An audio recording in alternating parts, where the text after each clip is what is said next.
Welcome in to the Standard.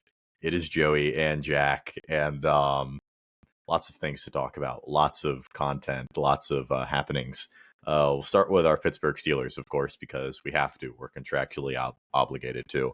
31-17.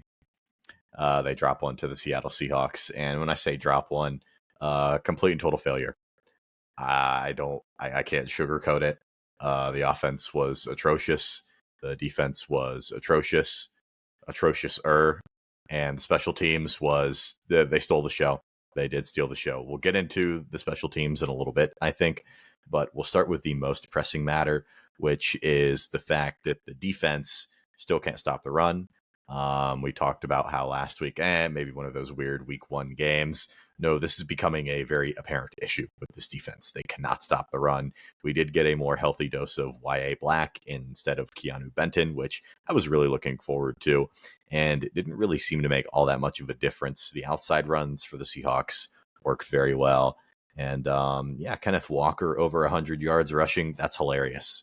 That's hilarious. Kenneth Walker and Zach Charbonnet, both not great guys. I'll tell you what, I think that the idea of Kenneth Walker and Zach Charbonnet is better than the sum of their parts. And you'll see that when they play pretty much any competent team. Let's say like the 49ers, who they were able to hold both of them under 40 yards rushing each.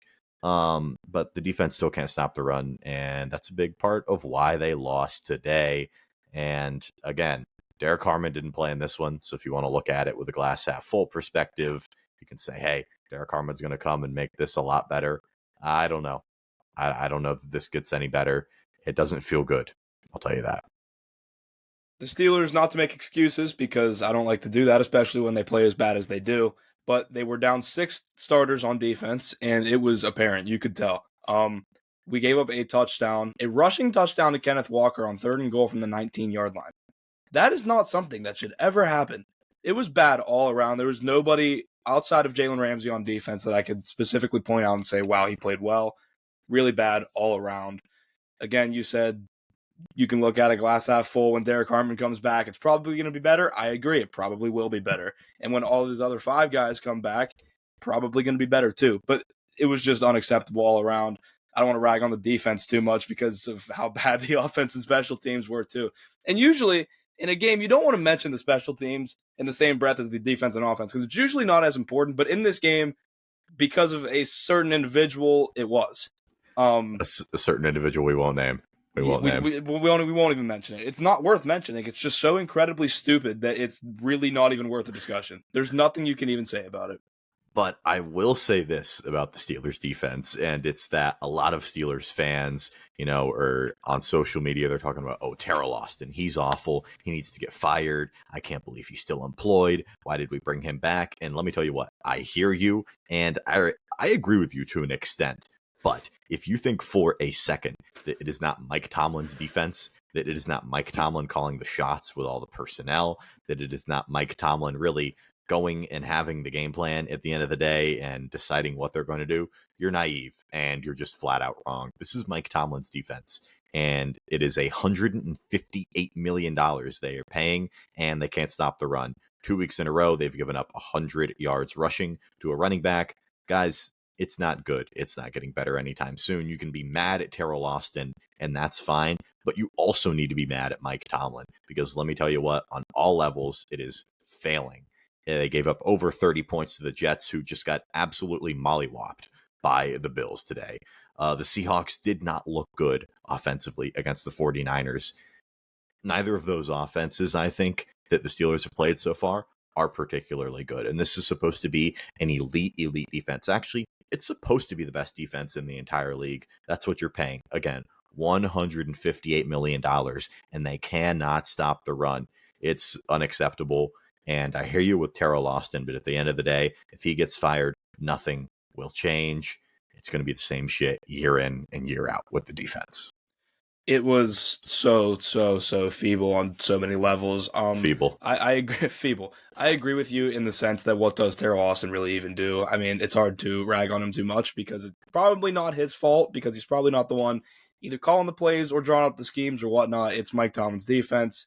It's frustrating that we had Brian Flores in the building and we let him walk.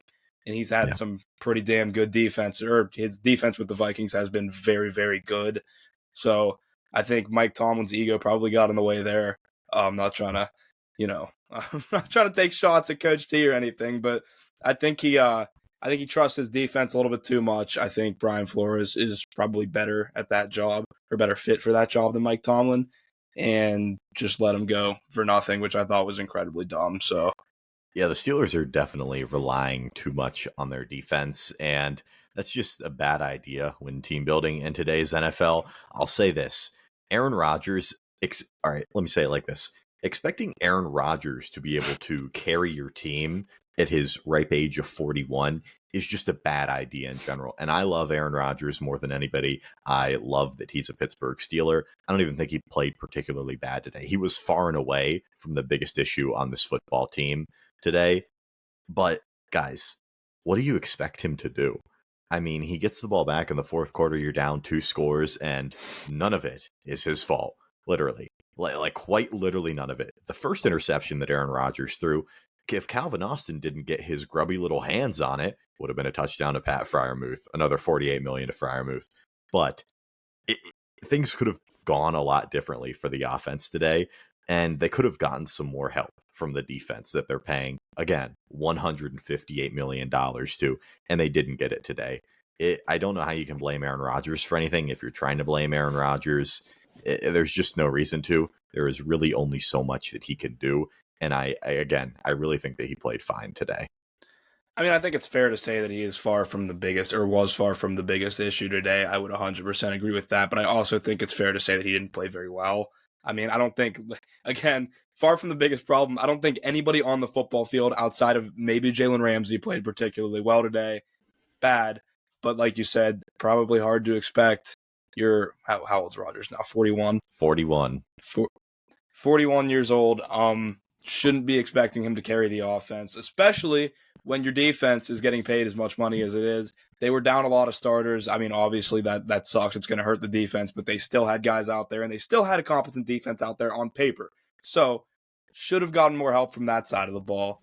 The offense, it was just bad again. I mean, this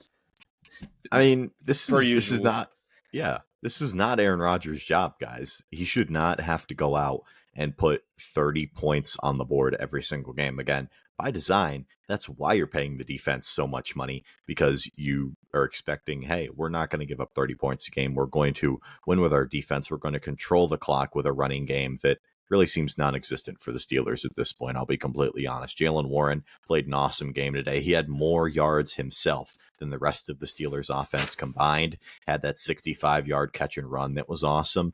But guys, the run game is just not very good with a healthy dose of Jalen Warren and Kenneth Gainwell and Caleb Johnson, who is completely incompetent of playing football at this point in time. It seems like Jack put it well. The offense is feeble.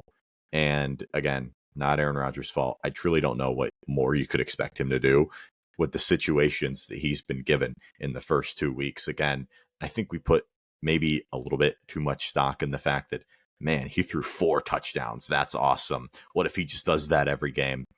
At the end of the day, we all knew that was not going to happen. There were going to be games like this where the Steelers put themselves in awful positions and Rodgers won't be able to dig them out of it. And that's completely fine. Again, I don't think that he was at all at fault for today, but man, didn't look good all around. Another thing I wanted to mention, one, I'm disappointed, not necessarily surprised, but disappointed with the offensive line again. I thought it was, really bad. And 2, I thought Arthur Smith's play calling was much worse today than it was in the first game. He got like play action happy. I don't know if you felt that way too, but like there was a lot of play action. And like Rodgers was just getting hit a lot, and I don't know. Like I know that's Rodgers stuff, but at the same time, he's older. It gets to a point, right? It gets to a point.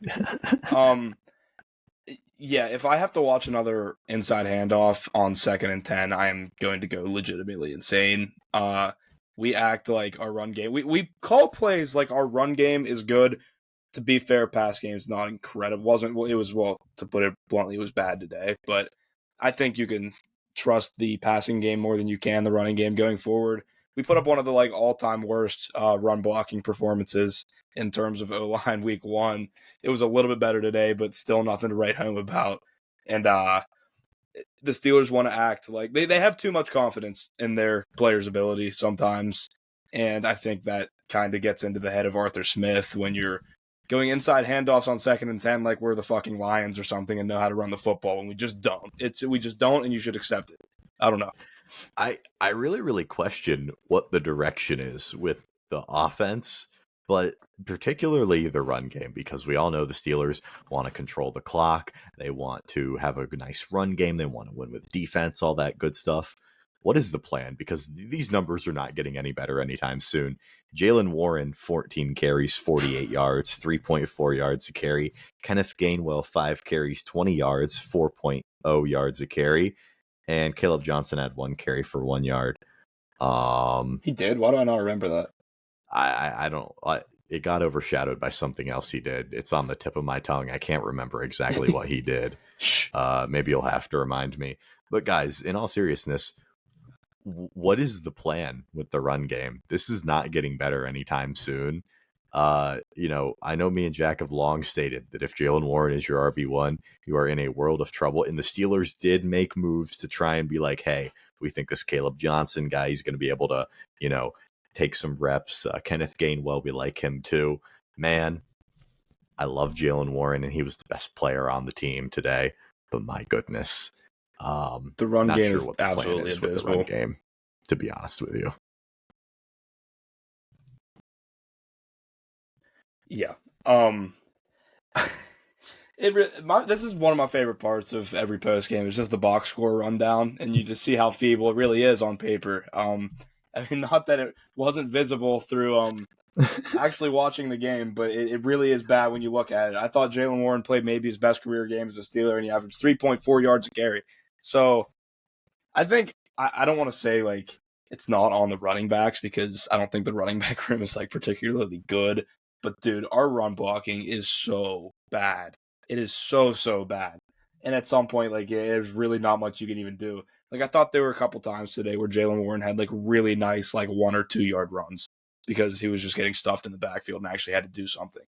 It's just so bad. And if you read my wonderful article on Behind the Steel Curtain on, I think I posted it Friday or Saturday, I don't know, it was One Big Matchup. It's where I talk about a position group or a position battle that I think is going to make a big impact on the game. And I said that I think the tight ends are going to have a big game because Seattle struggled to cover tight ends in week 1. And, nobody runs more 12 personnel in the league than the Pittsburgh Steelers. And technically, I was right if you really want to get into it, because Pat Freiermuth and Jonnu Smith led the team in receptions for pass catchers. I mean, Jalen Warren, he had 86 yards, but right behind him, Pat Freiermuth and Jonnu Smith, 3 catches and 31 yards and 4 catches for 27 yards. There we go. There's my victory lap, because there wasn't much else. What do you think of DK Metcalf? 3 catches, 20 yards, touchdown, revenge game, had a couple of drops. What are we thinking there? I'm not saying this because he played one bad game today. I was on record of saying I did not like the signing. I don't think he's $30 million a year good. I think he's a good receiver. And I don't think it's necessarily his fault that he's not putting up good numbers here. Everything was just so bad today. His touchdown was nice. That was a very nice play. But like, if he's the way he's getting paid, he should be putting up Jackson Smith and Jigba numbers today, like 8 for 103. He has what? He caught 4 passes last week. He's got 7 catches in 2 games. It's not enough. I don't know. Especially in a game where the offense was clicking like crazy last week. They caught the ball 4 times, and one of them was like a really stupid, like deflected pinball catch. I think we had an episode in the summer where we ranked like all wide receivers, and we were trying to figure out where DK Metcalf fits in. And I think we both had him outside the top 20, or maybe he was like on the verge of being a top 20 receiver, and that's a fair ranking for him. I think that if you really sat down and looked how many good receivers there are in the NFL, you'd say, hey, no disrespect to DK Metcalf, but man, there are a lot of talented receivers in the NFL. And I'm not panicking by any means, but DK Metcalf is under 100 yards 2 games in. And Jack is completely correct and completely fair to say that he should be putting up Jackson Smith and Jigba type games where he has over 100 yards on 8 catches. He should be commanding more targets. And I know Rodgers likes to spread the ball around, but DK should be the person that we're going to in situations where we're down 2 touchdowns in the fourth quarter and we need a quick score. We need a chunk play. He should be there. And he had a couple of drops, a couple of really bad drops on some slant routes today. Clearly he was feeding into the revenge game narrative more than he wanted to give off. Not a great game for him. I mean, hey, he got his touchdown, so good for him. Hell of a catch, by the way. It was. Absolutely. It was a very nice play. Yeah. Cool. But I don't know. Yet to be seen. We'll wait and see on DK Metcalf. I feel bad picking on him because because just how bad everything else was. By the way, we gave up 90 yards to Cooper Kupp in 2025. What are we doing there? Out there? What are we doing there? Secondary was horrible. No, I don't want to switch the subject abruptly like that. No, you're good. You're good. We can pick on the secondary. I'm fine with that. Was really bad. Outside of Jalen Ramsey, nobody fucking played well. This seems to be the second straight week we've been talking about this. Jalen Ramsey is really, really fucking good. Nobody else has been playing any sort of good, at least in the second. I'll even push back on it a little bit right there. Jalen Ramsey, he got credited with the blocked field goal. He had the interception. He made a lot of splash plays, but he could not guard Jackson Smith and Jigba to save his life. And I know that is a very tall task because I know JSN is one of the emerging stars in the league. But man, I mean, it was a bad day for the secondary overall. Perhaps I should be picking on the secondary as a whole a little bit more. But when you have a safety room of Chuck Clark, Juan Thornhill, some Jabril Peppers mixed in there, I don't really know what you expect. I saw somebody on my live said, where was Jabril Peppers? Why didn't he make an impact today? Guys, if we're expecting Jabril Peppers to save us, good Lord, we are screwed. I saw someone float the idea that we should sign Christian Wilkins.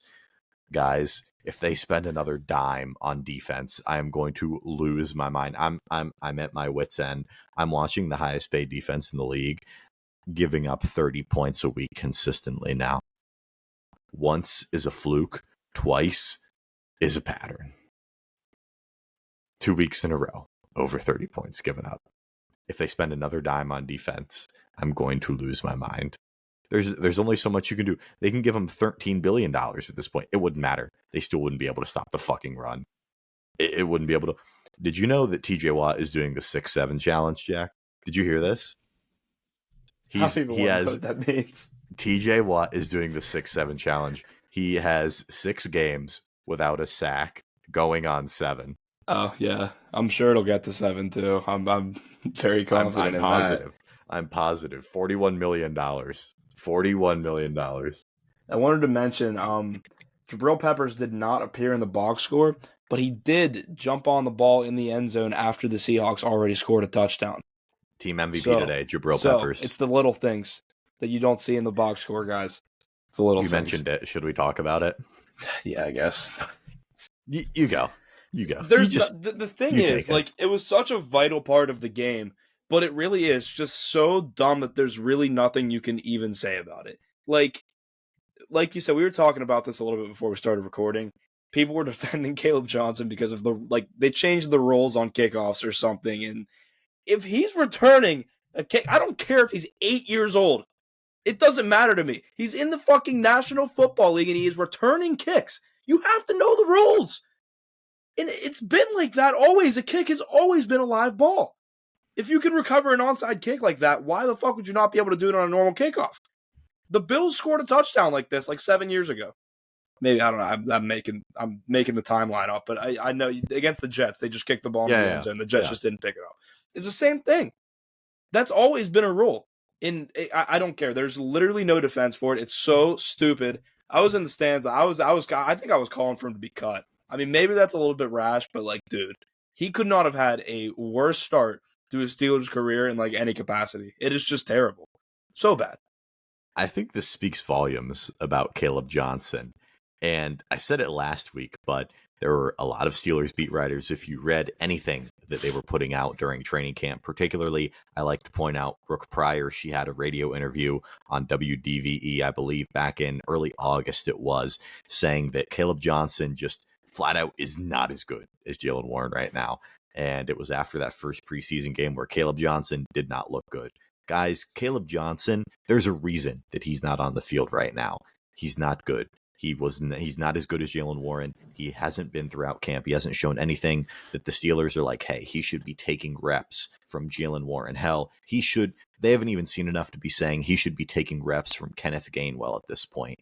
And at a certain point, it's not really Caleb Johnson's fault. He's not a kick returner. He's never been a kick returner at any point in his career. But I will say this, if you're a kick returner and you're trying to work your way into getting any type of touches offensively, know the fucking rules of football. This is beyond ridiculous. I think the people defending Caleb Johnson saying, oh, he didn't know the rules, you're wrong. I think you're flat out wrong. You want to know why you're flat out wrong? Because a kickoff has always been a live ball. In the history of football, the kickoff rules are weird and different this year. It's always been a live ball. The fact that he is, just standing there, he watched it go over his head and then is trotting off to the sidelines, that is terrible. Jabril Peppers, I even saw a clip where he was yelling at Caleb Johnson. Shout out Jabril Peppers for that. Thank you for standing up, because that is the worst thing I've ever seen in my entire life. That is the most Steelers play I think that we'll see the entire season. And that ruined the game. It cannot be overstated enough that at that very moment, the game was over, because now you're staring a 2-touchdown deficit in the face, and you're, again, asking your 41-year-old quarterback to bail you out of it. Not his fault. There's only so much he can do. It's pathetic. It is truly pathetic. Feeble. Caleb Johnson, should he be cut? No. But Caleb Johnson, should he be getting touches anytime soon? Absolutely not. If you are wondering why Caleb Johnson is not on the field at all for the Pittsburgh Steelers, guys, right now he's not a good football player. He's just not. You too can be like Jabril Peppers. Stand up to Caleb Johnson. Stand up. We won't let Caleb Johnson defeat us. Anyway, shout out Roman Wilson, first career catch in the NFL. Good job, buddy. The Good offensive player of the year, Roman Wilson. His first catch, and then he got absolutely bulldozed by, is it Josh Jobe? He got flipped by him. At a certain point, why isn't Roman Wilson seeing the field more? You're going to tell me he's that much worse than Calvin Austin at this point. Calvin Austin had a phenomenal game in week 1 against the Jets. You're going to tell me there's nobody else out there?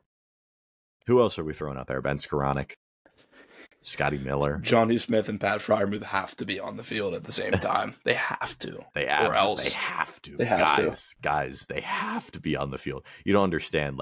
Arthur Smith actually, he starts twitching and he gets an itch when they're not on the field at the same time. And it helps the running game so much. It really does. You just got to watch. Yeah, if you watch, you can clearly tell that our run game is outstanding when we get the both of them out there. I think I block the run better than Pat Fryermuth does. I think that is true. I do think it is. I don't think Jonu's a decent blocker, but I don't think he's crazy. I don't think he's particularly good for a tight end. Anyway, but Pat's always been a terrible blocker. He's always been horrendous. Yeah. Speaking of on the tight end subject, you cannot convince me that Darnell Washington shouldn't be out there lined up wide inside the 5 every single fucking play. DB had no chance against him on that 2-point conversion. He didn't even chance. It was a fly landed on him. Nothing. I don't know. Something's not it's not processing in my brain how he's not out there every single time. But I don't know. Deep down, I'm scared that Darnell Washington is going to go to another team one day and he's going to be unlocked and become this insane red zone weapon. But part of me wants to believe that the Steelers know hey, there's a reason we're not putting him on the field consistently. He's not good at this or he's not good at that. I really, really hope that it's not just, well, we have Pat Fryermuth under contract and we traded for Jonnu Smith. Because I'm not saying that Washington's better than either of them. I don't think he is. He hasn't shown anything for me to say, yeah, he's better than any of those guys. But there is a part of me that deep down worries that Washington can be used a lot better than he's being used at Pittsburgh. And someone's going to unlock him one day. I'll say that much about him. Yeah, that's definitely a possibility. I mean, he's got all the talent in the world, or at least all the physical gift in the world. It would be different too if he were like a bad blocker, specifically like something like that, but he's outstanding at blocking the run or the pass for a tight end. So it's like it really doesn't make sense to me. I just feel like that's why. Listen, I like Jonnu. I'm not going to hate on Jonnu at all. I think he's a good player. I just don't understand why that was what they wanted from Miami. I don't know, but I would have just it's also not like you're asking Darnell to be the one. Yeah. I think a season with Darnell Washington as the tight end too, and actually getting meaningful reps running routes would have been in our best interest. But again, what do I know? What do we know? Steelers are 1-1. Their next game is against the New England Patriots. That is a very dangerous game. I don't know what you think about the Patriots. I'm kind of lukewarm on them. I still don't know really. I don't think they're a very good team. To be perfectly honest with you, but I like Mike Vrabel. I like some of the pieces, but I think they suck in the fact that the roster's not quite there yet. I think the Steelers, again, have a much better roster. I also thought the Steelers had a much better roster than the Seattle Seahawks, and that still wasn't enough today. I do think, I was going to say, failure. I do think they do. Yeah. It just didn't play good at all. No. Pathetic. Feeble. Offense, defense, special teams. Word of the day. Terrible. Feeble. If you don't know, look it up. They play the Patriots and then they go to Ireland and play the Vikings. I've already marked that one up as a loss. We'll get into the Vikings later. I have a lot to say about a certain player on the Minnesota Vikings. I will too. But that game's an L. We are losing that game. Parker on the live was talking about how he loves being in Central Time and football starts at noon. It's so good. And I'm like, wait, so let me get this straight. You're bragging about having to wake up at 8:30 in the morning on a Sunday to watch your Steelers get mopped in Ireland. You're happy about that. I'm gonna set my alarm for 12:30 p.m. that day. Just hope we win. Guys, sleep through it. Just sleep through it. Post-game live before the 1 o'clock window. We're already going to be miserable, dude. 1 o'clock games won't even... The day will be ruined before it even begins. Genuinely. That will be a bad day. I'm so torn on this game next week because, dude, the Pats suck, but, the Steelers suck, too. So, I don't know. I really think the Patriots are a 5 or 6 win team this year. I think they're just bad. I think May's good. I think the rest of the team is just fucking terrible. They signed Stephon Diggs in the Lord's year 2025, expecting him to be a target machine wide receiver 1. What are we doing? Come on. Let me ask you this. Did we put too much stock in the Steelers after their week 1 win against the New York Jets as we close out our recap of this game? Which is interesting because if you think about it, if you just told me the score and or not the score, if you just told me the point differential, I would have been that's not great. We only beat the Jets by 2 points, but the offense looked so good, and I just had hope the defense would figure it out because they should be really good. I would have rathered the defense play like shit than the offense play like shit. And then they decided to both play like shit. So, yeah. I think I was in the mindset of you and a lot of other people in the fact that, week 1's weird. I think the defense will figure it out. And maybe the Jets really do have something with their run game figured out now. But after week 2, after I've seen them lose by 2 touchdowns to the Seattle Seahawks, who I think the Steelers have a better roster than the Seattle Seahawks. Like I said previously, I really think they do. I'm really worried that the defense might not figure it out anytime soon, especially as far as stopping the run goes. And the offense, again, there is really only so much Aaron Rodgers can do. He's going to vary week by week because that's what 41-year-old quarterbacks on the latter half of their career tend to do. Worried about the future of this team. This Patriots game feels pretty important. That feels like a pretty good temp check on this football team before they head out to Ireland and play the Minnesota Vikings, who are going to give them hell. I mean, let's be honest. I know that me and Jack have, pretty much already chalked that one. We think the Steelers are going to lose that game. I think that's a safe assessment to say. But for those listening that are confused why we feel so confidently about that one, first of all, it just makes sense for the Steelers to go over there and lose. But if you want a little bit of a more, educated look at it, the Vikings defense is going to overpower the hell out of the Steelers offense.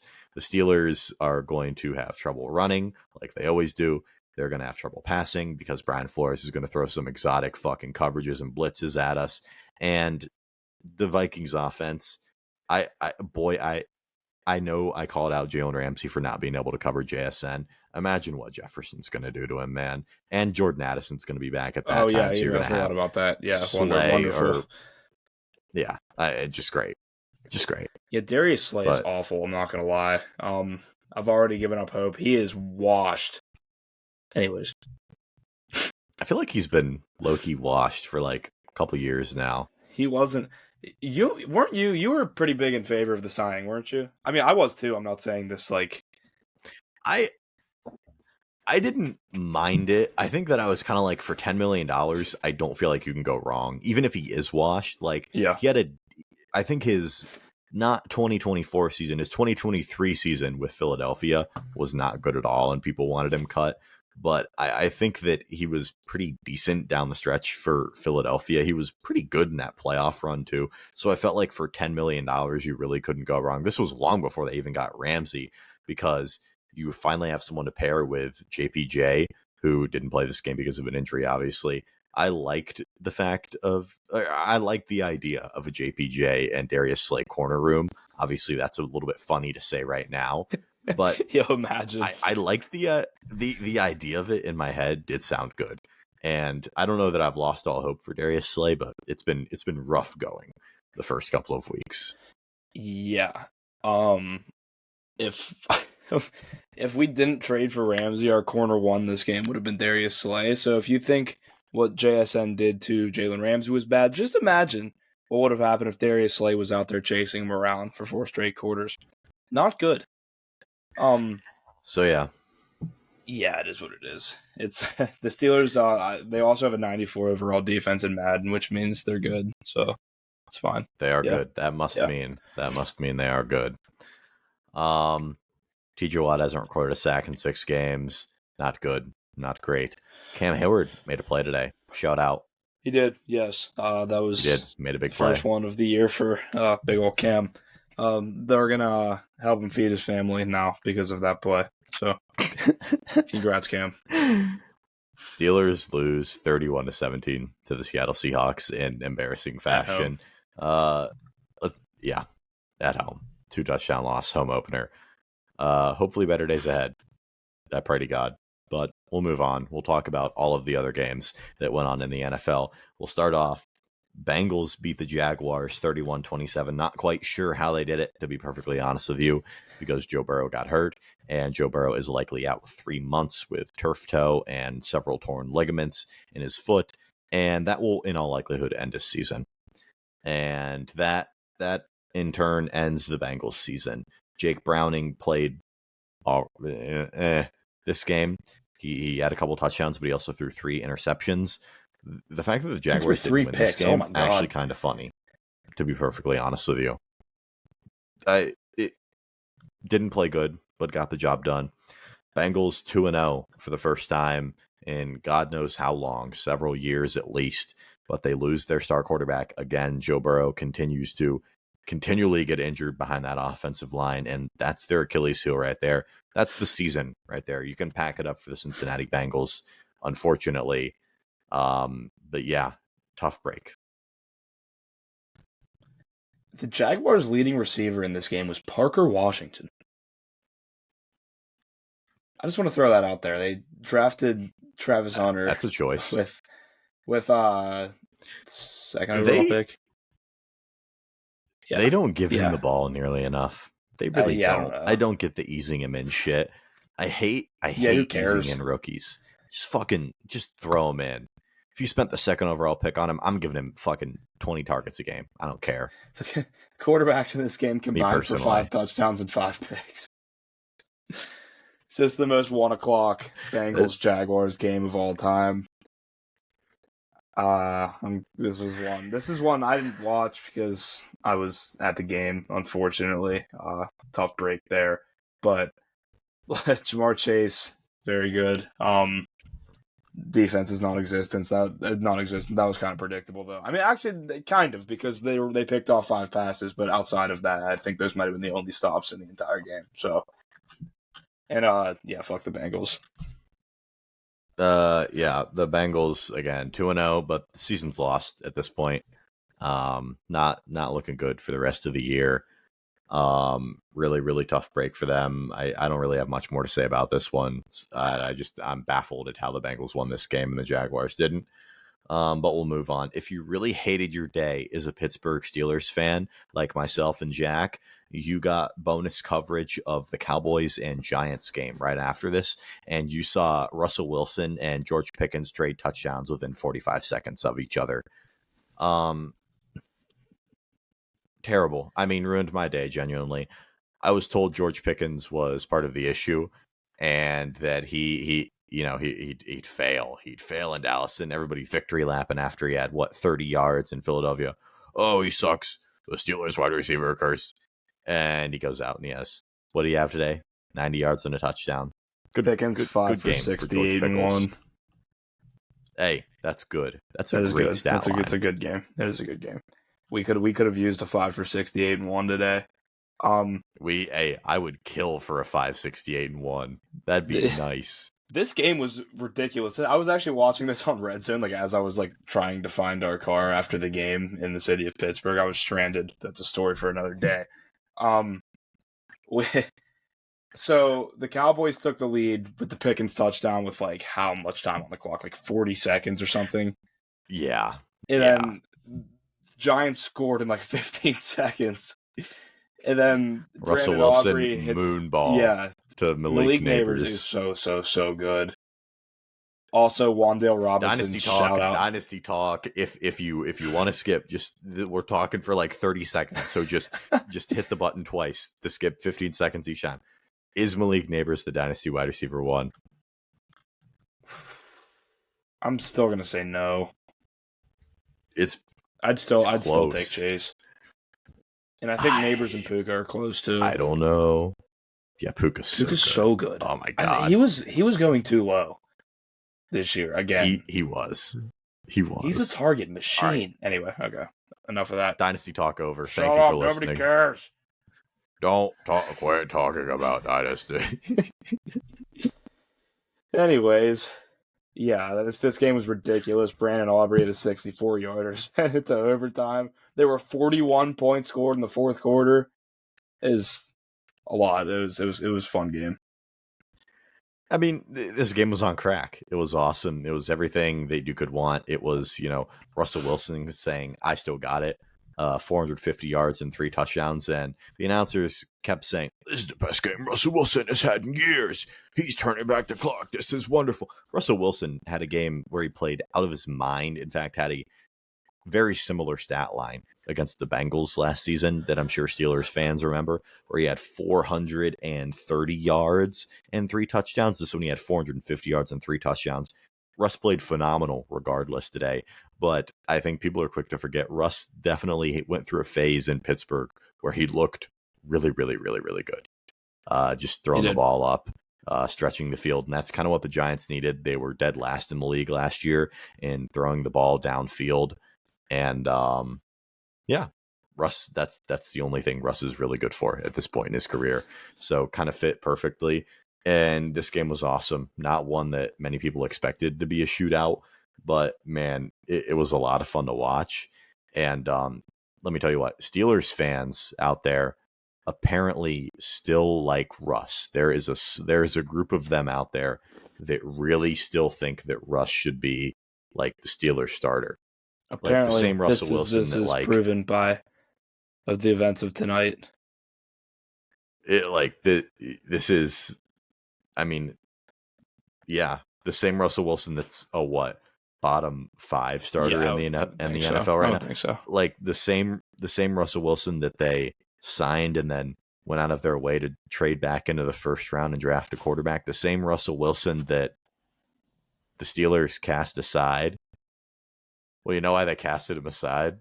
Do you know why the Steelers got rid of Russell Yeah, it's Wilson, because Jack? we influence the Steelers listen to this podcast to get all their opinions and how they make moves. So we convinced the Steelers because of something we didn't even say, and they Guys, when I say at the end of each episode, I love you, thank you for listening. I really, really appreciate that every one of you listen.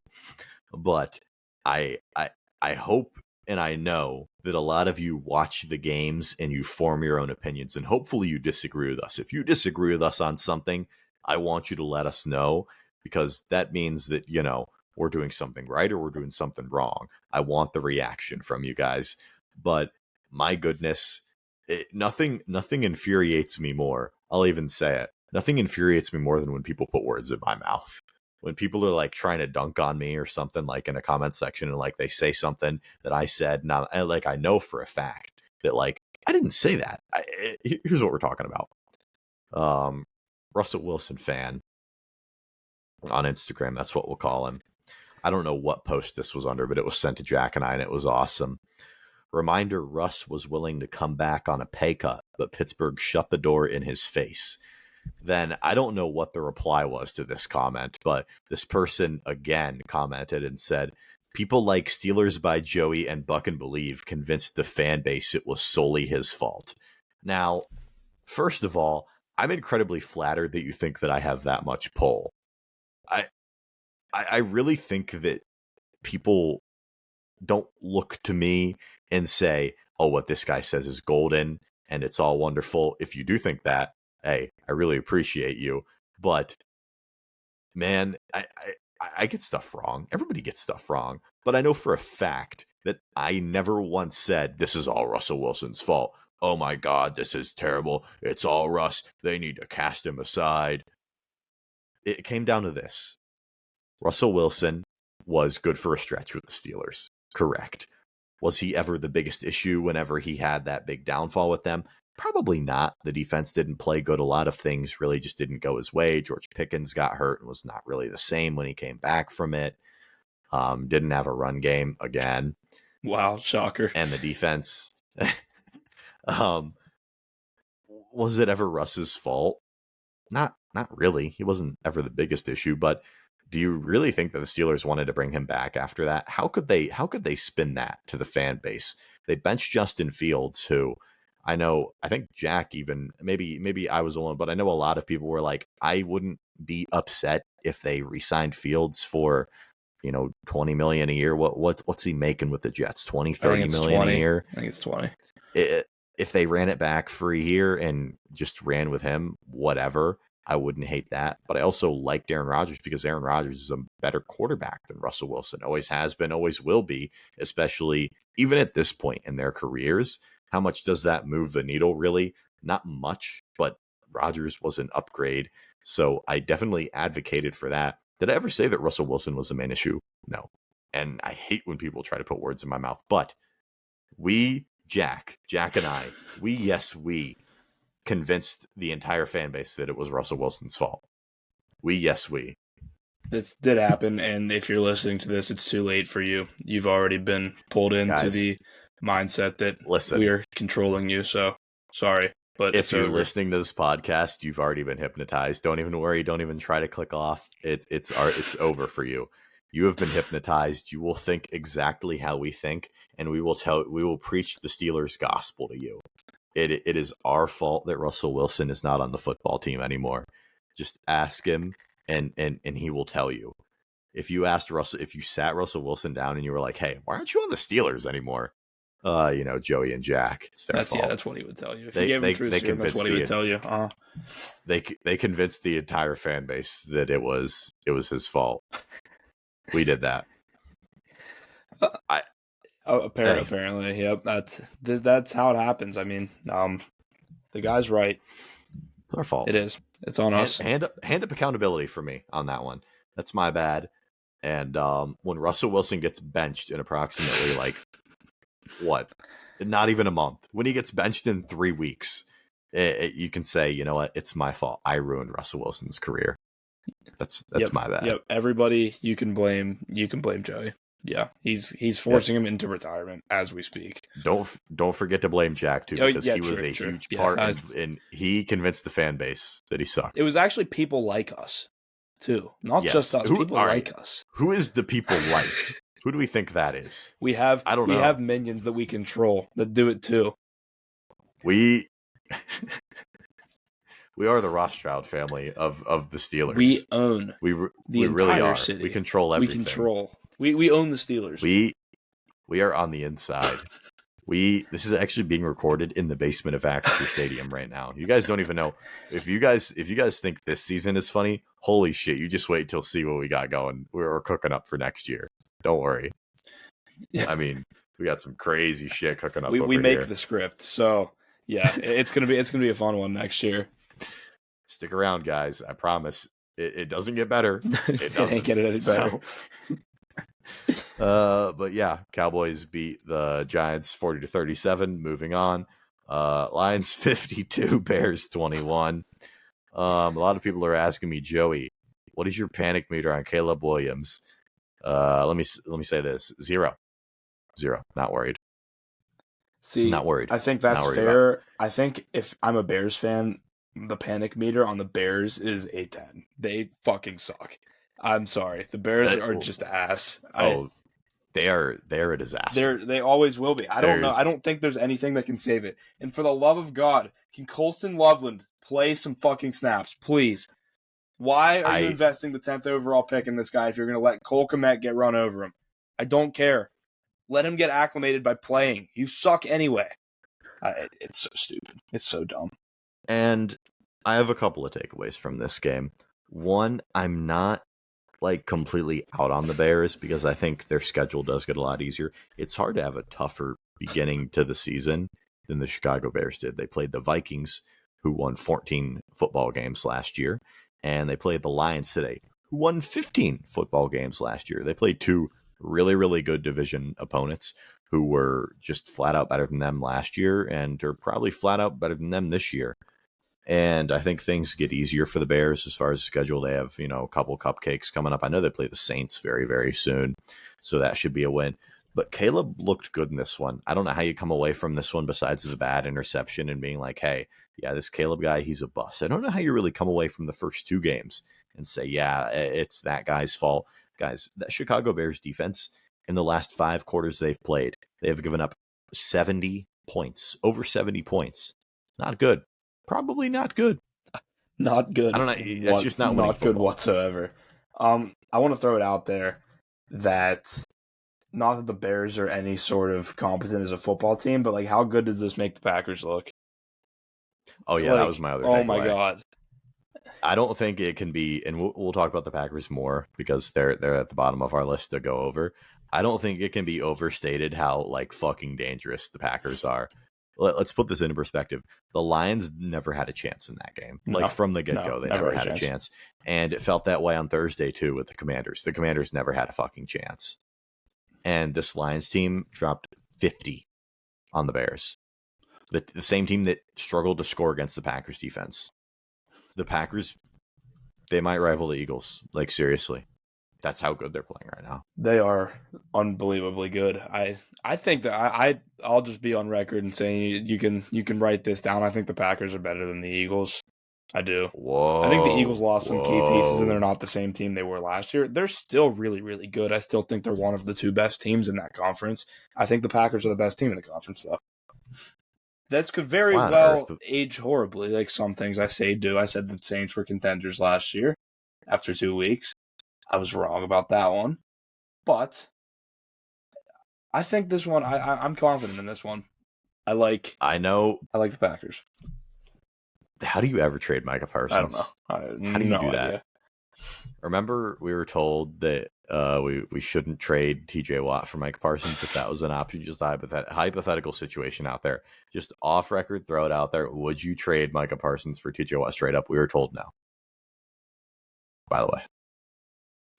Yeah. All right. Yeah. We'll continue. Not much to say other than the Lions just beat the fuck out of the Bears. Rams 33, Titans 19. Puka Nacua is that He's guy. So good. He's so good. I'll say this. I think Puka Nacua should be the front runner for Offensive Player of the Year. I agree. I mean, through 2 weeks, nobody's been more impressive than him. Had that 45-yard touchdown on an end around. He is such a target hog. He is the focal point of an offense that also includes Devontae Adams, and he has Matthew Stafford throwing him the ball. This Rams team is phenomenal. I think they're going to be really good. Can they beat the Packers or the Eagles? I don't know. I hope so. Maybe. I don't think they're better than the Packers or the Eagles, but I think in any given game they could.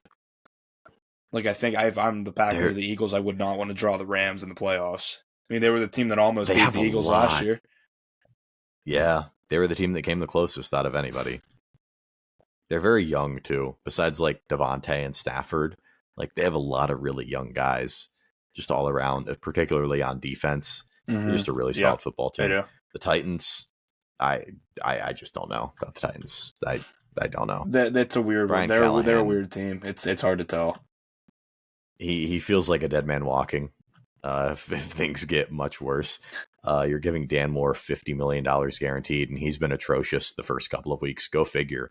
The guy who gave up the most sacks in the NFL last season, who got $50 million guaranteed, is terrible. Wow, I could have told you that. Did you see that Cam Ward throw? Yeah, the one to Alec. Shit. Mm-hmm. Holy shit.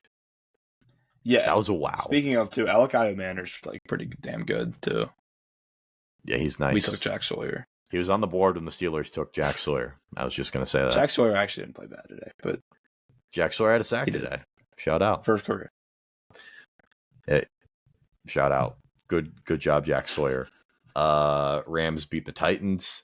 Patriots beat the Dolphins in an ass off. Both those teams suck.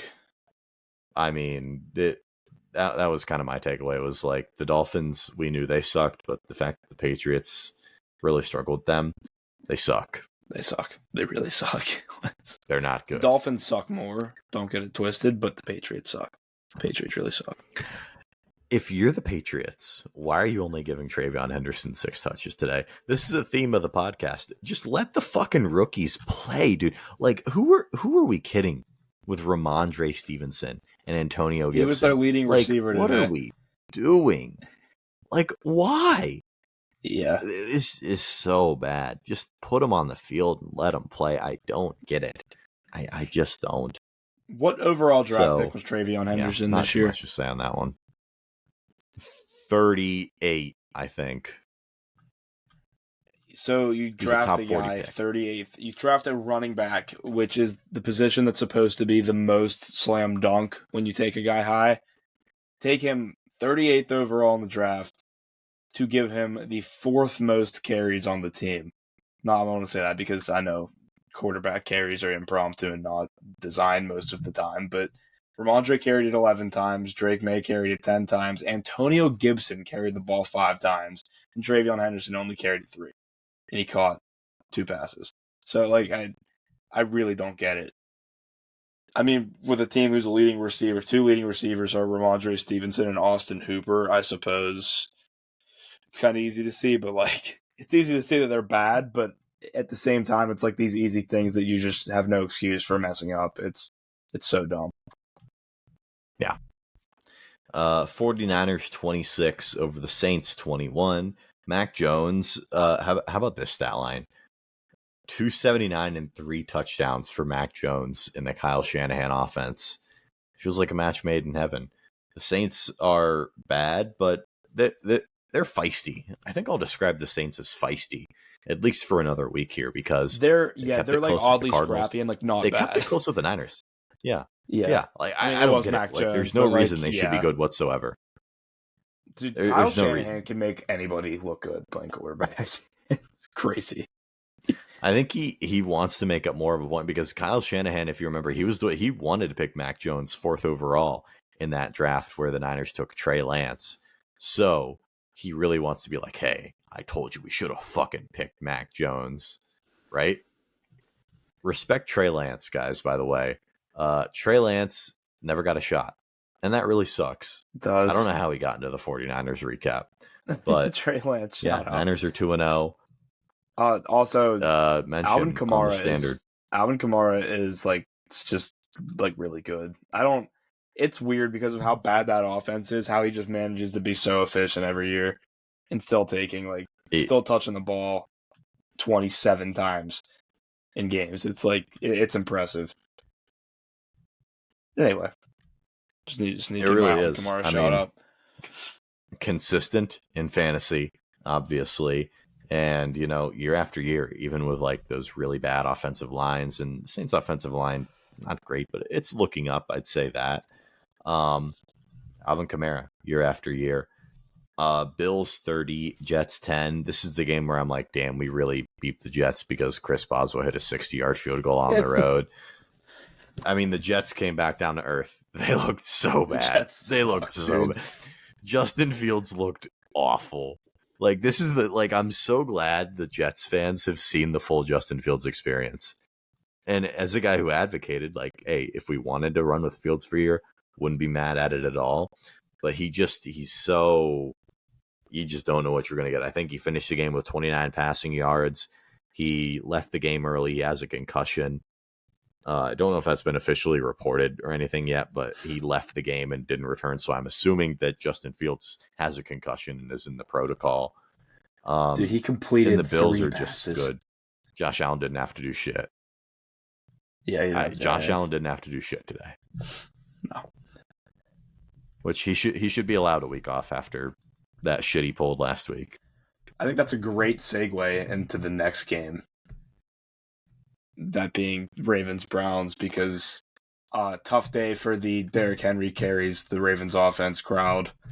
The reason why, I'm not saying Derrick Henry isn't good. Derrick Henry is obviously very good, but the reason why he had a career year last year is because he's in the same backfield as Lamar Jackson and plays in that offense. There's a reason for things. There's levels to it.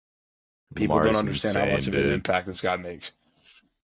Anyway, another 4 touchdowns for Lamar. I mean, he's probably going to win MVP. Yeah, he was playing out his mind. Allen's got voter fatigue this year, so they're just going to alternate every year.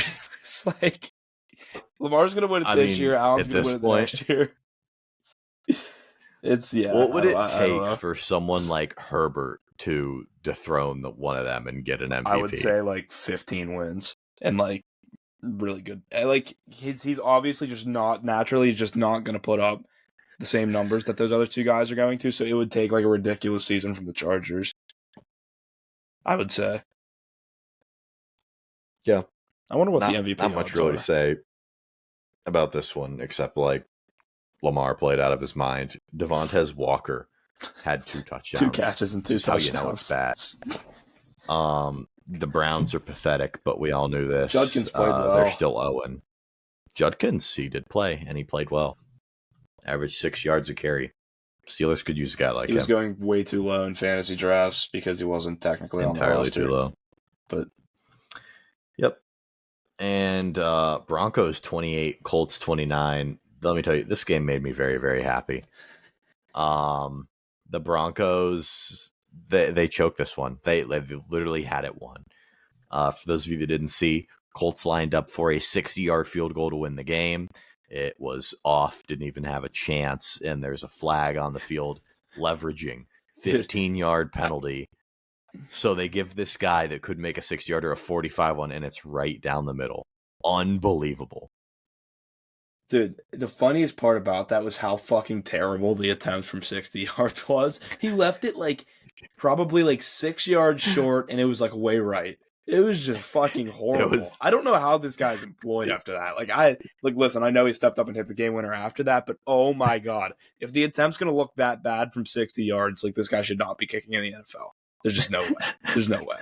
I'm sorry, Spencer Schrader, but might want to find a different profession. Daniel Jones was never as bad as people made him out to be. Overreaction? I think the Giants are just fucking terrible. I mean, listen, I'm not going to sit here and say that Daniel Jones is a good starting quarterback. Yeah. He is not I wouldn't necessarily say he's bad. I mean, 316 and a touchdown. Dude, Jonathan Taylor is so good. Rushing touchdown as well. Jonathan Taylor, he is one of the most underrated guys. I think Jack knows this because he's in a lot of fantasy leagues with me. I fucking love Jonathan Taylor. He's so consistent and he's so good. And he'll just have these games like this where 25 carries, 165 yards, over 200 yards, all purpose from scrimmage. He's so good. He is one of the premier backs in the NFL. People always leave him out of those kinds of conversations. Jonathan Taylor is elite. He is. Mark it down. He's so good. And it was just one of those games against a really, really good defense, too, by the way. The Broncos have a really good fucking defense. And Danny Dimes and Jonathan Taylor had their way with them today. I'm very happy that the Colts won this game. They're 2-0. The Colts are 2-0. Steelers play the Colts. Let me tell you what. If the Colts are the same Colts that they've been the first couple of weeks against the Steelers, man, might be a long one. We ain't winning. Might be a long one. Cardinals 27, Panthers 22. Sorry, there wasn't enough Broncos hate in that segment, but continue. Yeah, there really wasn't. Bo picks. Bo Nix sucks. Anyway, not good. Listen, he had 3 touchdown passes, so like I really can't make fun of him that much. But like Bo Nix, not the guy. No, he is the guy. He's probably the guy. I don't know. I don't like him. Moving on to talk about the Cardinals and Panthers because that's a riveting game. Bryce Young played fine in this one. I think that Panthers defense is garbage. I shout out Ted McMillan, by the way. That guy is a stud. He's like the only good player on that roster not named Derek Brown. Yeah, pretty much. He's fucking good though. He's really good. Yeah, 6 for 100. Do you believe in Bryce Young? Do you see him in the future? I was watching this game with my dad earlier, and I think like when they went down like 27-3, I was like, dude, I'm fucking done with Bryce Young. I can't do it anymore. And then he starts to look really fucking good after that. And it's just every time I'm out on him, he does something to pull me back in. And it's just like he shows flashes like he really could be a good starting quarterback. But at the same time, in like 80% of the games he's played in his career, he's been like the worst starter in the league. So I don't know. I really don't know. I mean, yeah. Panthers really did almost win this one. I mean, it looked like it. I feel like every time I watch Bryce Young, like we know he's not like super athletic and obviously he's undersized. And like every time I watch the Panthers, I'm just like, damn, Bryce is not fast enough. Damn, Bryce is really fucking small. But like, he's so good with the ball in his hands, throwing it, even extending plays to an extent. Maybe not so much in the NFL as in college, but he really is a good extender of plays. Played a good game today, 55 passing attempts. Holy shit. Let him air it out. Ted McMillan looked awesome. But yeah, Cardinals 2-0 somehow. I don't think the Cardinals are good. I really don't. I don't either. Who did they beat? Oh yeah, they beat the Saints and the Panthers. What a start. What a start to the year. Also, I was going to throw it out there. I'm not a Kyler Murray guy either. I don't think he's like that good. I think he's like average at best. Yeah. He's an average starting quarterback. That's a fair place to put him right now. Eagles 20, Chiefs 17. You start with this one. I can't. Listen, I know there really ain't much for. I hate it so much. It's annoying, dude. Jalen Hurts 15 for 22 for 101 yards. Saquon 22 carries for 88 yards, and they win. How do they? I want to throw it out there that, like, listen, I know options aren't exactly great for Patrick Mahomes at this moment. He's got to be better. I think he does. I think he had some bad misses today. I think the Thornton miss in the second half, really I know what one you're talking about. But, like, he did hit him there. But, like, man, again, with the Chiefs, they don't have a run game. They don't have guys. They don't. Isaiah Pacheco sucks. Like, oh, my God. Like, can we be done? Kareem Hunt, under 4 yards a carry. Pacheco, 2 yards a carry. Get him the fuck out of here. Patrick Mahomes was the leading rusher for the Kansas City Chiefs today. And by Travis double Kelce, the next guy. Yeah. Travis Kelce's the leading receiver. Travis Kelce should not be your leading receiver in the Big 2-5. It is well established he's washed and lost a step, and that's fine. And Mahomes didn't really have the best stat line. Obviously, 187 yards, a touchdown, and a pick. The Chiefs don't have any kind of consistency on offense right now. Obviously, Rashee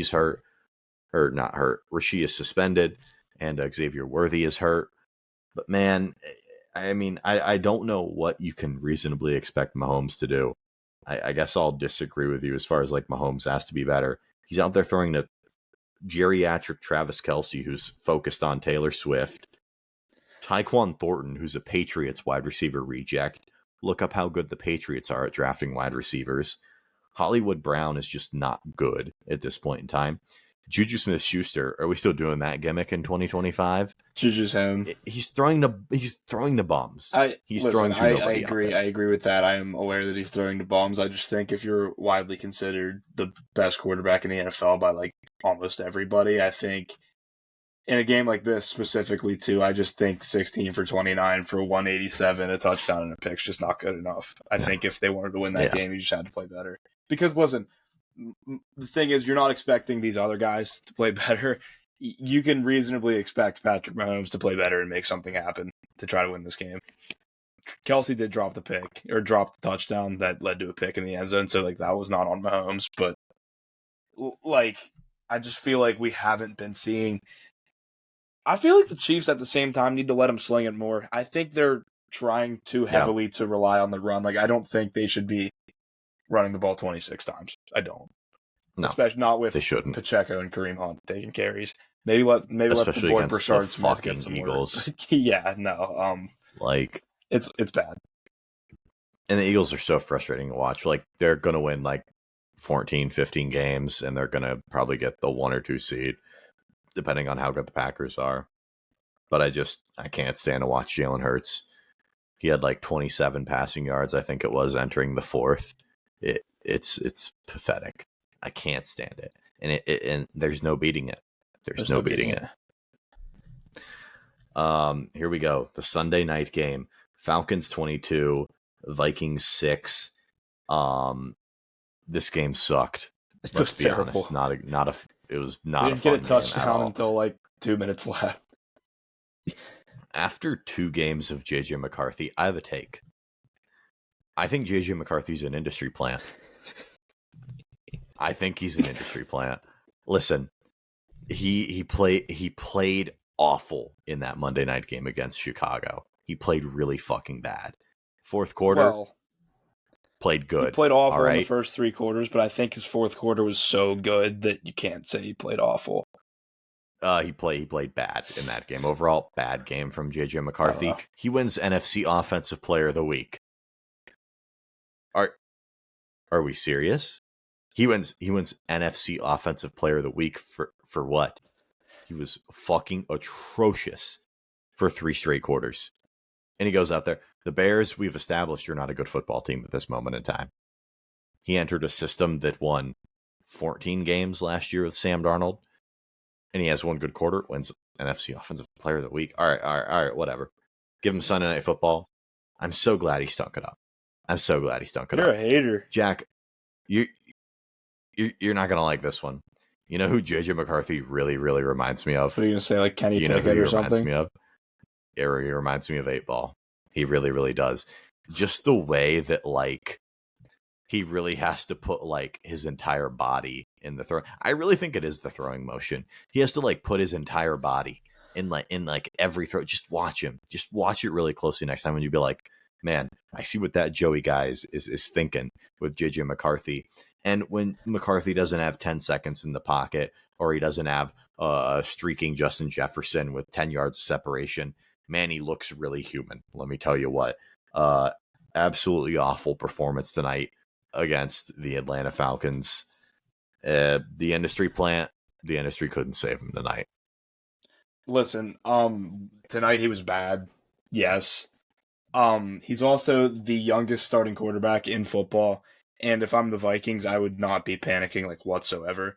Like the thing is, I understand what you're saying with the Pickett throwing motion and how he puts his like whole body into it, but the difference is when he puts his whole body into it, he can actually throw a rocket. Like Pickett had no arm strength. McCarthy can sing it.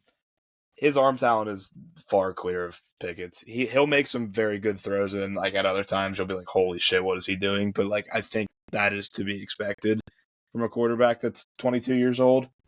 And I don't know. I just think he's at least shown enough flashes to me to the point where it's like, okay, it's the second start of the youngest quarterback in football's or starting quarterback in football's career. I'm not going to put too much into this, really. He also got sacked 6 times, and the offensive line was completely abysmal tonight. But that's besides the point. It didn't help. Listen, I'm just saying the industry plant didn't look good tonight. And he's looked good for exactly 1 quarter out of 8 so far. Quick math, he's looked good about 12% of the time that he's been an NFL starting quarterback thus far. I don't know what the Vikings schedule is upcoming, but if you're the Vikings, man, you won 14 games last year. If this continues, no, I'm not going to go that far. I don't know. But man, he's got to get it right this year, I think. I think that's what I'm getting at. He has to like, they have to go into the offseason with 0 questions that McCarthy's a guy. They have to. I think that's more the way the Vikings are built at the moment rather than it is JJ McCarthy. Like, I don't think necessarily if he's bad for the whole season, I don't think it would be smart to go find another quarterback and just bench him. Like, I think you at least got to give him the start of next year if he's not good this year. But yeah, he was pretty fucking bad tonight. He was awful, but very young, and he is, at least to me, he's shown flashes of being a starting quarterback, which is sometimes all you can ask for a guy that's 22. So I don't know. I'm not worried, and I don't think the Vikings should be either. Well, I enjoyed watching the Vikings struggle. It was kind of funny, honestly. Nice to know that some other teams can't move the football just like the Steelers can. Last game is the Thursday night game. The Packers 27, the Commanders 18. That doesn't do it justice. Didn't feel like the Commanders ever had a chance. The Packers asserted their dominance from the very beginning. And Jaden Daniels, I don't really think was awful in this game by any means. I don't think it was on him. People love to throw around sophomore slump with Jaden Daniels. Listen, game 1 against the Giants, he didn't have to do anything. They won that game comfortably. This game against the Packers, man, Jack and I said it earlier, it cannot be overstated how good that Packers team is. Like, they're playing like the best team in the NFL right now. I'll put it on record. They've looked better through 2 weeks than any other team in the entire NFL. They've put belt to ass to a team that just dropped fair to say 50 that points on the Bears. Yeah, they beat them up real bad, and it's crazy because that Lions offense looked like almost incompetent against the Packers, and then they just immediately turn around and put up 52 points on the Bears, which is just wild. Whose defense actually looked pretty damn good in that game against the Vikings. So, like, I don't know. I think if you had to, I guess we can do, I don't know. I was just going to say, if you had to force me to predict right now, I would say the Super Bowl will be some combination of Green Bay, Philadelphia versus Buffalo or Baltimore. I think they look like the clear 2 best teams in each conference. Yeah, I think that's completely fair, especially right now. Maybe sneak the Rams in there. I think the Rams are on the outside looking in, though. But man, that Packers team looked really, really good. Let's play a game. When is the Packers' first loss? Let's pull up the Packers' schedule here. Not to be like the Packers are going 17-0. Let's just look at their upcoming schedule. All right. Next week they play Cleveland. That's great. A dub. Then they play the Cowboys. That's a dub. Then they play the Bengals. That's a dub. Cardinals. That's a dub. Steelers. I could see us winning that game for no reason. I don't know. You're right, but like, man, if we don't get it together soon, then no, we're gonna get our asses kicked. Dude, this team. But like, the Packers could very. I'm looking at the schedule. This team might not lose many games. Yeah. I think how many I'd take them at home against the Eagles are out there. Yeah. They could lose to the Ravens. They play the Ravens. They could lose maybe in Detroit. I don't know. Yeah, they might split with the Lions. I guess I could see that. Regular season prediction: 14-3. That's what I'll say. That's my guess. I'll say they lose 3 games somewhere along the lines. That's wild, dude. They're so good. They are. All right, and then we'll get our picks for the upcoming Monday night games. Let me put it on record. I hate when there are 2 Monday night football games. I hate it. I at least like that they're at 7 and 10 and not at like the same fucking time. Yeah. I see this. I like it's probably kind of stupid, but like as a football fan, I just enjoy having 2 games on, and it's cool that they're at different times, so I can actually watch both of them. So I'll be watching. Yeah. So the first one from Houston, Texas is the Texans versus the Buccaneers. The Texans 2.5-point favorites in this one at home. I'm still going to take the Buccaneers. The Texans worry me, man. They really do. That offensive line, I don't know. I just think the Buccaneers are the better team overall, offensively, defensively. I think they just have a better roster, a better team. I think they have an easier time moving the ball. Yeah, that's pretty much it. I think this is a Buccaneers game, pretty clean cut. I think this to me feels like a good bounce. I'll disagree with you here. I'm going to say this feels like a good bounce back spot for the Texans. At home, after your offense looked like complete and utter shit week 1, I'm predicting a big game for Nico Collins and CJ Stroud, and I'm going to say the Texans win 28-24. That's what I'll say. I hope so. The Texans have no semblance of a run game. No, they don't. I mean, without Joe Mixon, we don't know when or if he's going to play. And Nick Chubb is your lead back in the Big 2-5. Good Lord. Just get the ball to Woody Marks. I don't know. Yeah, seriously. Just let the rookies play. Just let them play. That's the theme of this episode. Just let them play. And the 10 p.m. game let all of them play the Chargers. except for Caleb Johnson. Everybody except Caleb Johnson that was drafted should be playing. Yep. Caleb Johnson, no. But 10 p.m., the Los Angeles Chargers and the Las Vegas Raiders from Allegiant Stadium. And this is somehow 3.5-point spread in favor of the Chargers on the road. Me and Jack both really like both these teams, to be perfectly honest with you. I would say I'm higher than most on both of these teams easily. I don't know. If I was taking the spread, I would take the Raiders. I would as well. I think I'll pick the Raiders to win this game outright too, honestly. Bowers is playing. It's at home. I really, are the Chargers that good? I don't know, because I think we've established the Chiefs just don't look great right now. They don't have anything going for them offensively. I think Herbert's awesome, but are we putting that much stock in the Chargers yet? At some point, I feel like at some point it's got to be the year that they're that good, right? So I'm going to say this is the year. That was my prediction. I think this is the year they turn the corner and are actually really good. Maybe Justin Herbert will take his head out of his ass when he gets to the playoffs. I'll say, again, I like the Raiders. I think they're better than expected. I think they could be a sneaky playoff team. I'm going to take the Chargers to win this game. I'll say 31 to 30. We're going to get an instant classic at 1 a.m. Fuck, I really want the I'm not going to agree with you, but let me put it like this. I wouldn't be mad if the Chargers won, but I'm taking the Raiders for the sake of the argument and for the sake of Geno Smith. Hell yeah. My guy, WVU legend. Correct me. Good segue. Correct me if I'm wrong, though, real quick. The last time Chargers Raiders was on Monday Night Football, wasn't that the game?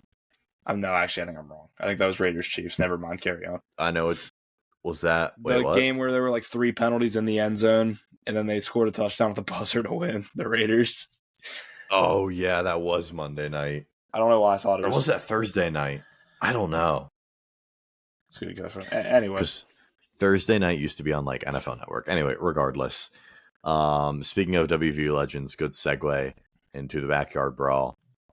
How did WVU win? That was just a disgrace to the rivalry name in every capacity. Pat Narduzzi, lifetime extension, please. Like, sign me so up. bad. Everything about it was bad. I mean, like, what was even worse is like Rich Rod benching Nico Marchiol. Why? Like, for what? For what? I mean, Marchiol's reason? ass, For, but like, not saying Marchiol's good by any means. but I he's mean, clearly the best option. Here's the way that we can look at Nico Marchiol, and I think I've even said this here. He couldn't beat out Garrett Green, who is currently trying to make a NFL roster as a wide receiver. The writing was on the wall with Nico Marchiol.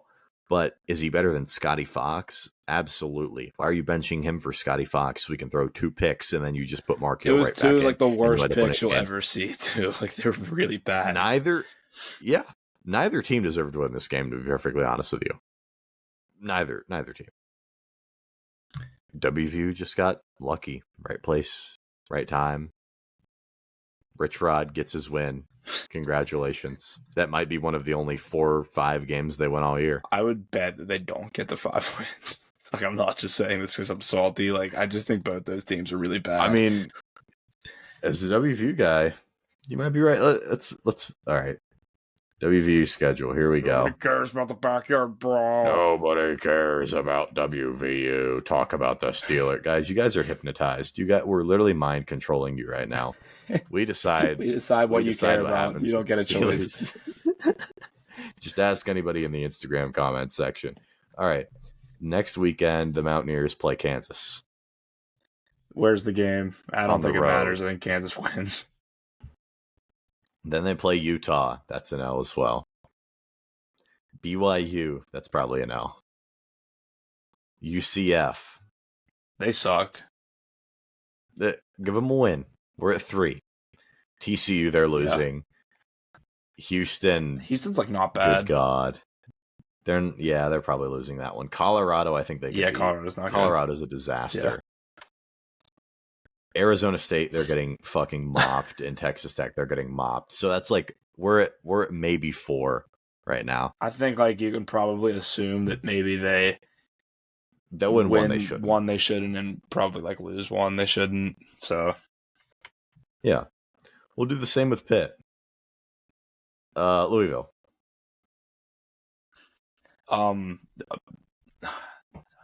They looked bad against JMU. I mean, like, I'll say they lose that game if I had to like take my best guess. Boston College. I sure fucking hope they win that game. Florida State, they're getting mopped. Killed. Syracuse, they'll probably be Syracuse. Bad. Very good at all. NC State, they're also bad. Stanford is also bad. Stanford's really bad. Assume you win that. Yeah, the more I like, we might really, actually finesse a bowl game because the schedule is just so easy. But like last 3 games of the year, Notre Dame, Georgia Tech, Miami. Yeah, they're getting mopped in all 3 of those games. But so hey, I could see like Miami for some reason being like weirdly close, but they won't win. Miami does like to lose the last game of the season. They did it to Kenny Pickett when they were ranked like number 2 in the country. So they do. Miami doesn't like to play Pitt in general. Yeah. So not the Steelers. Mountaineers win the backyard brawl. Shout out. Absolutely electric game. Neither team wanted to win, but Rich Rod, he has his moment, I guess. Rich Rod, I give him like 2 years as the head coach. There's just no way it makes it much longer. Yeah, like I know a lot of people. Did we talk about this last episode? Did we talk about Rich Rod? I feel like we probably. It's weird, dude. It's weird. Like, I don't know. I don't. I'll say, do you think he is the head coach of the next Brawl in 2029? No, I would say probably. I would say probably not. I really hope not. If he's still the coach, boy oh boy, because I just don't know how it gets better. Yeah, I would agree. I don't see it. I guess all things considered, I'll ask you one final question, Jack, in this episode. Panic meter, 1 to 10 on the Steelers. Actually, you can have a 0 if you're not worried about them at all. What's your panic meter on the current state of our Pittsburgh Steelers? I don't want to be a downer, but oh my God. I want to say, I'm going to say a 7. What? I wanted to say 8. Really? Dude, it's bad. Really? It's bad. Like, there's nothing that looks Really? good right now. First game, defense was garbage, whatever. Hopefully they can correct it. The second game, they were fucking worse. Maybe. They were just as bad. Maybe it worse, just feels honestly. feeble. A home loss to the Seahawks in the opener is just not, like, they're not a very good team. Seahawks. It's just like, they got to give me a reason to not panic. I'm gonna 5, 4, 5. I'm kind of lukewarm. Here, the thing is, if we were projected, I'm not sounding the alarm. If we were projected to win like 13 games and we had played like this, I'd be like, okay, like, I'm at like a 3, but we were a projected like fringe playoff team, and we look like shit. So I don't know.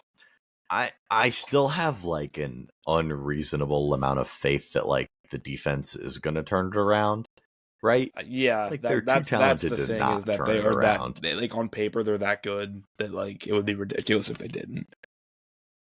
That's kind of my hope. I think the running game's not getting any better. That's a fucking lost cause. That's not getting any better. But I do have faith that Rodgers will be able to have better games when he's, maybe propped up and given better situations than being down 14 because Caleb Johnson forgets the rules of football. Yeah, it's not good. Yeah. Thank you guys for listening.